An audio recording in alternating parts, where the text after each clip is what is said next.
Иншалла Курман айт келип атат. Өзгөчөлүгү биз Курман айтта кой союп башка кылабыз. Орозо айтта дагы мисалы үчүн кой союп неме кылып өлүктөрдү эсей турган күн кылып алган да. Урматтуу мекендешим, бизде эки айт майрамыбыз бар. Жума күндөрү майрам. Майрам күндө өлүктөрдүн майрамы эмес да. Өлүктөрдүн майрамы эмес бул Курман айт, Орозо айт. Эмне болсо курманды салыш керек, атамды атага, башкага деп. Урматтуу мекендешим, ооба эстеп Куран окуп дуа кылган жакшы. Сообун багыштаган жакшы. Бирок майрам өлүктөрдүкү эмес, тирүүлөрдүкү. Барсаң эле саат 8-ге анага, 9-га мынауга, 12-ге буга айтып коюптур. Койду соет. Өлүктөр үчүн. Урматтуу мекендешим, майрам болсун, шаңдуу болсун. Курман айт бул майрам мисалы үчүн. Орозо айт майрам бул. Ошондой экен, урматтуу мекендешим, майрам күнү майрамдайлы. Бир майрамдык кылып өткөзөлү да.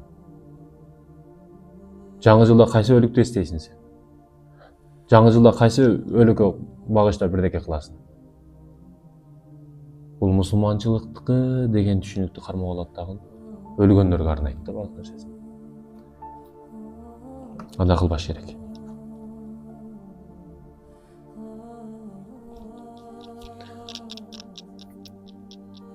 Ошол эстейм, 10-11 класстар менен суроо жооп маселеси болуп, алар айтып атат, диндер өтө көп дүйнөдө дейт да. Сиз исламды кантип ажыратып аласыз дейт да. Мисалы сиз апаңызды кантип ажыратып аласыз? Дүйнөдө 4 миллиард, 5 миллиард аялдар бар. 5 миллиард, мисалы 4 миллиард, 3 миллиард эркектер бар. Аларды атаңызды кантип ажыратып аласыз?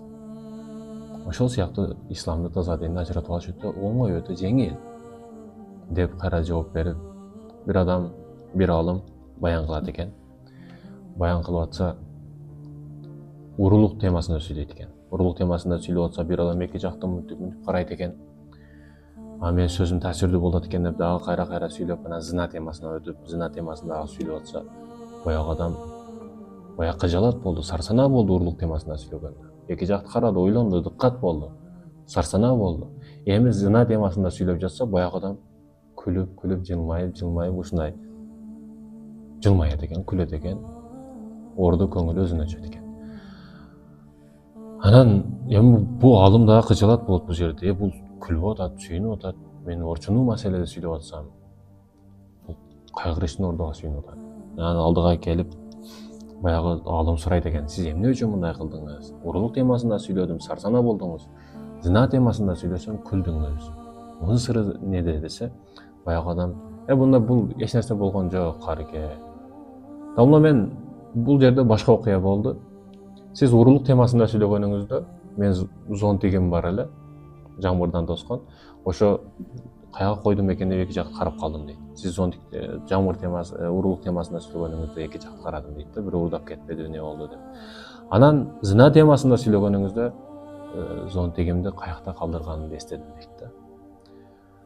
Ошо бирөө менен зина кылган, ошол жерде калып кеткен да. Бул урматтуу мекендешим, эми айтат го, кайсыл жерге күлөйүн, кайсыл жерге ыйлайын деген маселе ушул да. Өкүнүчтүү отурган жериң башкача. Сен маанилүү эмессиң, бирок сен турган жер маанилүү дейт го. Баскан турганың менен башкаларга зыян берип койбогу.